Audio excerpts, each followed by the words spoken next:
A hand has been reaching for the weight on your shoulders inside the pit you keep slipping back into, and the hand is mine. Not a metaphor, not a memory, not a hand belonging to someone who failed you once.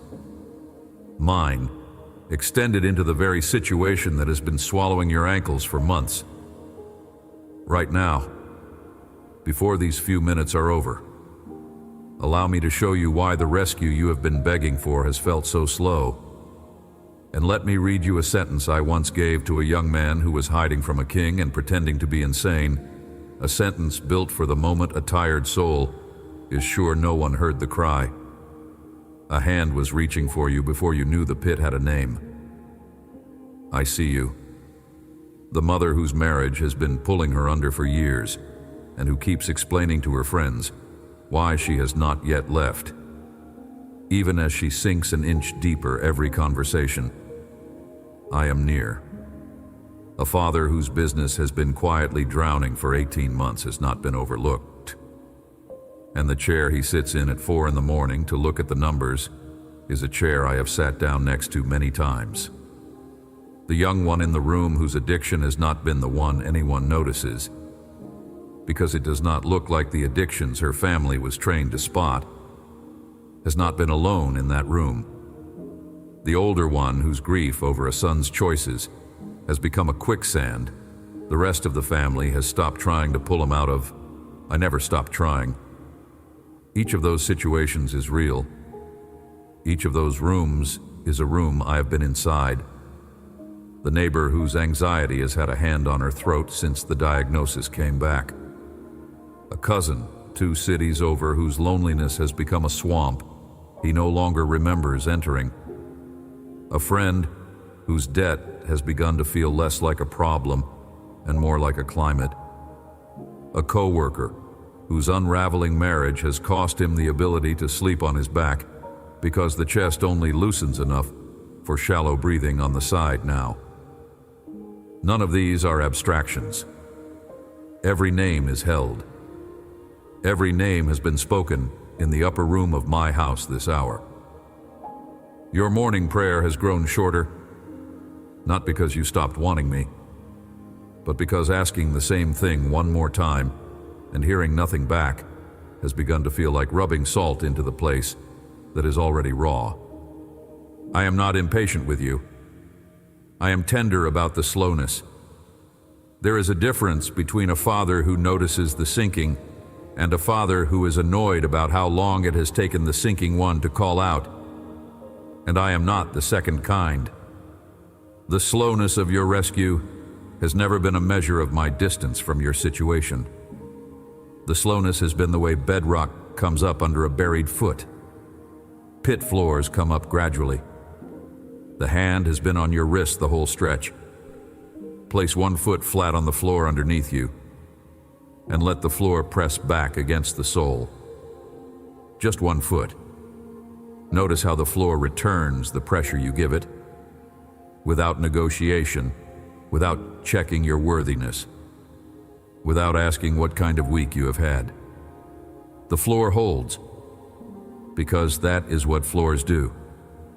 Stay with the foot for a few extra seconds. A body remembers what a mind forgets.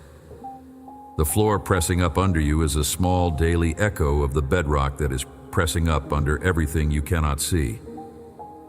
A long stretch of your inner life has been spent inside a single question. Is he going to do something? 6 words on a loop in the chest at 3 in the morning, at the red light, in the shower, in the pew. Honest words. They are not faithless words. They are what a soul asks when it has been under the same water for too many seasons and has begun to wonder whether help has any intention of arriving. Allow me to answer without dismissing the asking. I am doing something. I have been doing it. The doing has not had the shape you were watching for.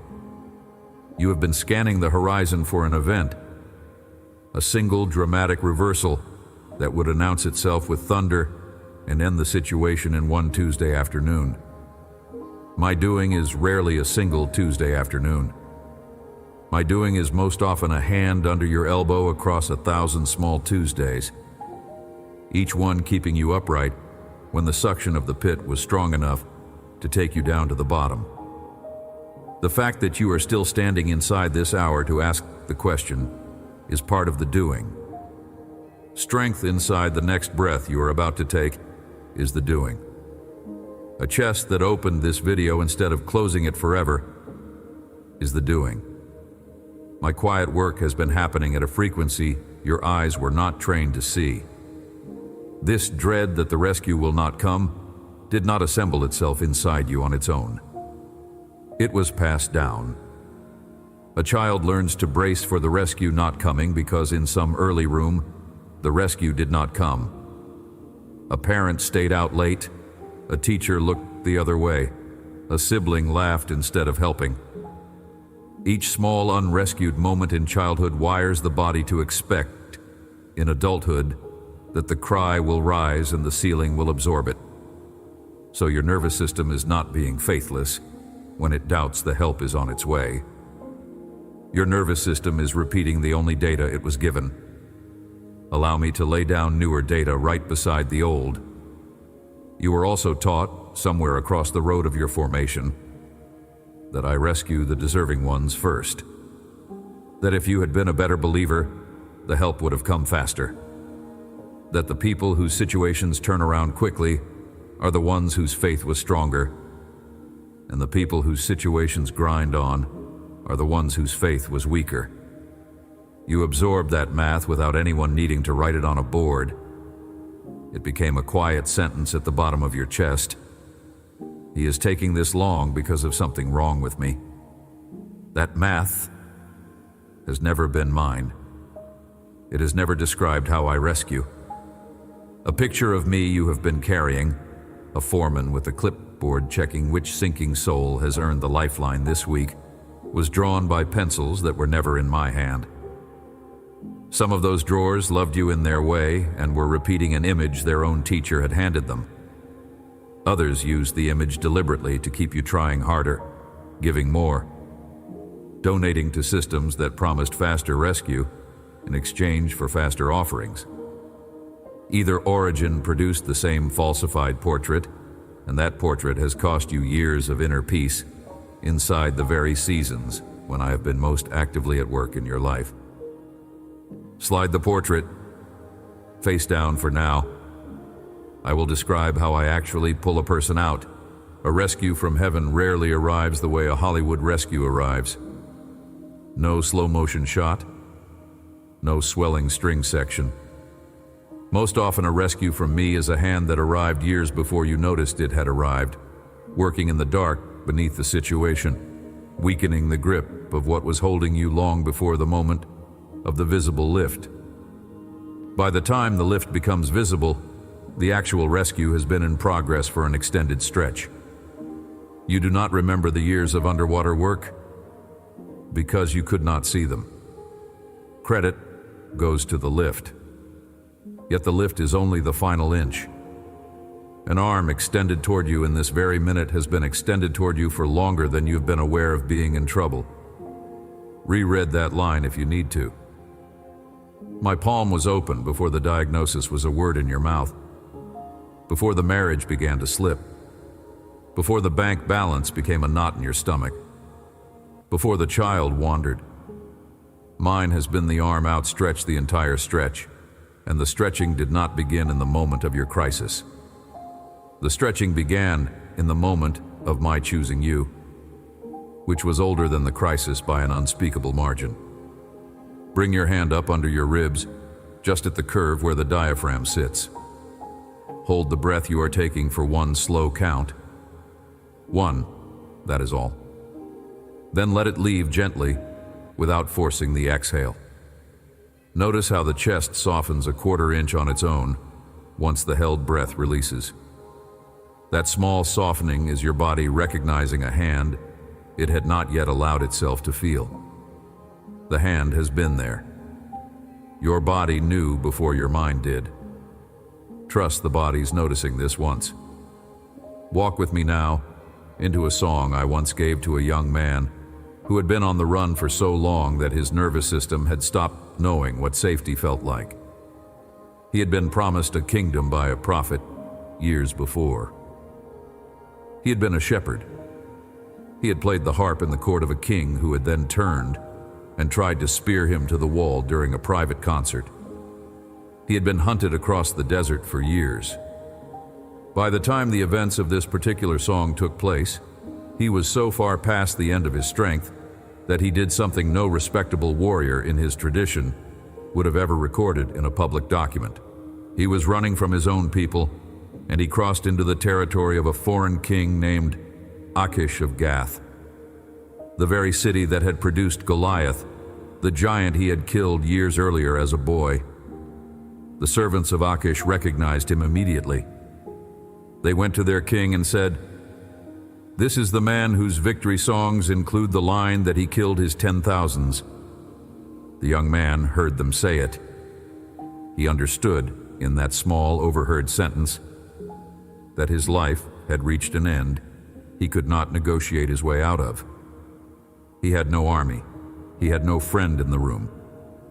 He had no plan. So he made himself look insane. He scratched at the doors of the gate. He let saliva run down into his beard. He banged his head against the walls of the guardroom. He performed madness in front of a foreign king so convincingly that the king turned to his servants and said, 'Do I not have enough madmen of my own already, that you would bring another one into my house?' The king released him. The young man stumbled out of the city alive, walked into a cave called Adullam, and sat down to compose the song I'm bringing you to now. The song does not open with the king he tricked. The song opens with me. He could have written, 'I escaped by my wits.' He could have written, 'I outsmarted them with the saliva trick.' He did not. He sat down inside that cave and wrote, 'I sought the Lord, and he answered me.' 11 verses in, he set down the sentence I want you to hear now. Psalm chapter 34, verse 17. When the righteous cry for help, the Lord hears and delivers them out of all their troubles. Move through it slowly with me. Each phrase carries more weight than a fast reading can lift off the page. Hear the first phrase. He does not say, "When the perfect ones cry for help." He does not say, "When the dignified ones cry for help." He does not say, "When the impressive ones cry for help." The righteous, in his vocabulary, were the ones who turned toward me with their honest cry, including the cry of a man with spit on his face and dignity in the dust behind him. Righteousness here is not the polished performance of an admired believer. Righteousness here is the small, unimpressive act of turning the head toward me from inside the situation that is currently humiliating you. That counts. That counted for him. That counts for you. The Lord hears. Read the second phrase. Hears. Not may hear, not is likely to hear if the cry is loud enough. Not will hear once the petitioner has cleaned up first. Hears. The verb is settled. It has no asterisk. There is no clause attached that would allow it to be true only on some Wednesdays. Every cry of a soul turning toward me has reached me intact, yours included. The ones spoken at 3 a.m. into a pillow nobody else could hear. The ones murmured in a parking lot, because the inside of the car was the only place you could let the wail come up. The ones that were not even words yet, only a tightening of the chest, with my name almost forming on the tongue. All of them reached me. None of them got lost in the transmission and delivers them. Read the third phrase. The verb is active. It is not tries to deliver. It is not considers delivering if the situation calls for it. Delivers. Heaven is in motion the moment the cry leaves you. You have been picturing my hearing of your prayer as if it were a letter sitting on a desk waiting for a reply. The hearing of your prayer is itself the first step of the deliverance.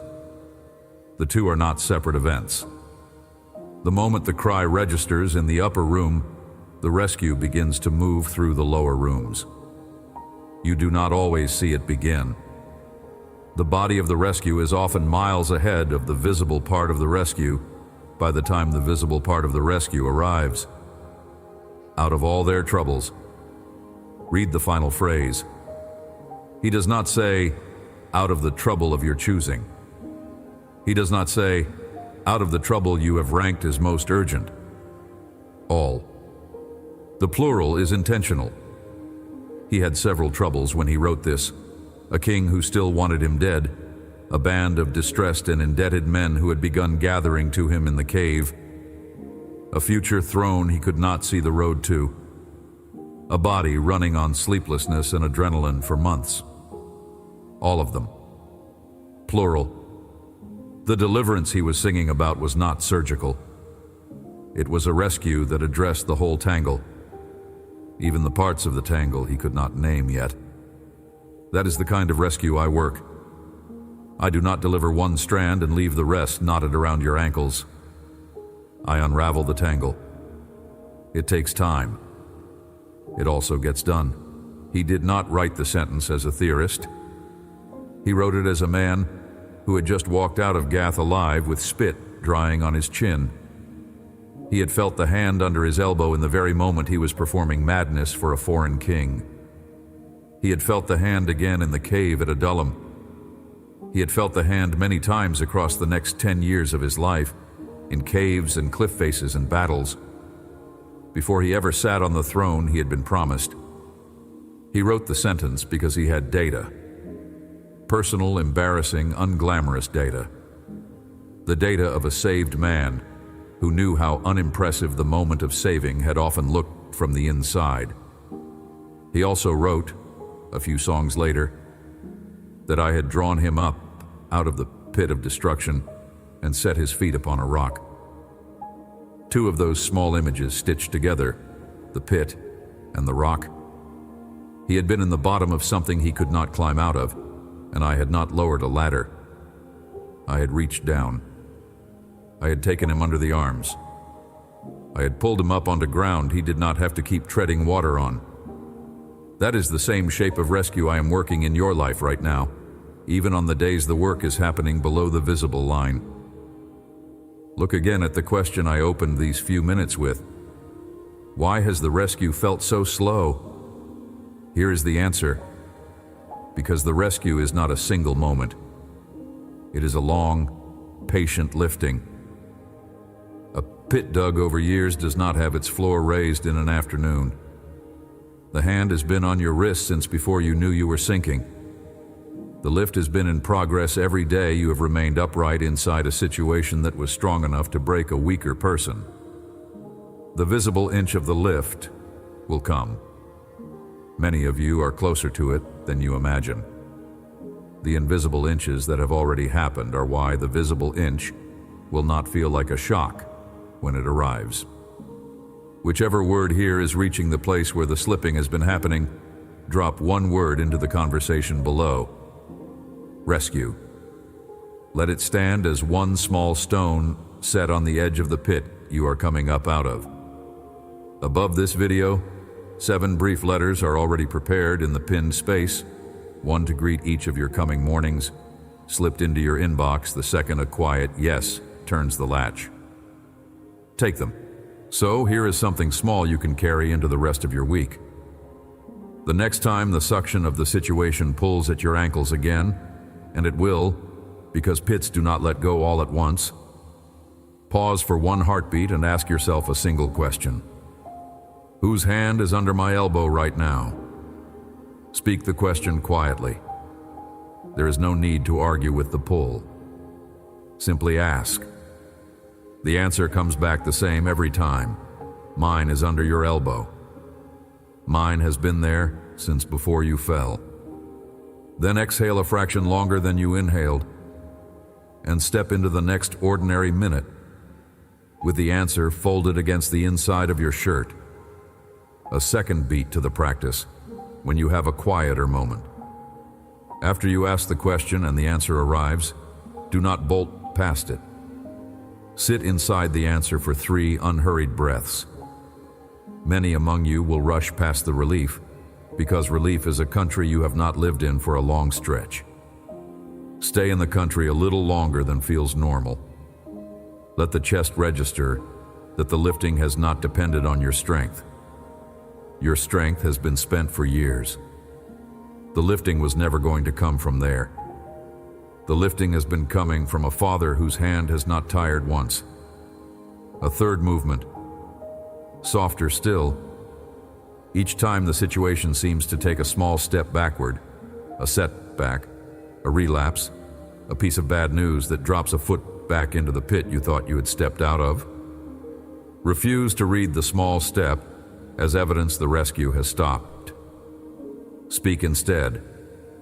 In whatever volume the room allows, the lift is still in progress. That one sentence is an entire posture. It trains your inner ear to recognize that the visible up and down of the situation is not the same thing as the underlying lifting of the soul. The situation may dip. The soul keeps coming up. Both can be true at once. Both are usually true at once. Try the practice the first time, and you may feel nothing change. Try it the 10th time, and the body may still treat it as a drill. A nervous system braced against unanswered rescue for decades does not loosen in an afternoon. Yet around the 30th attempt, the pull at your ankles will begin to register as a pull rather than a verdict. Around the 50th, a whole day will pass without you rehearsing the worst version of what happens next.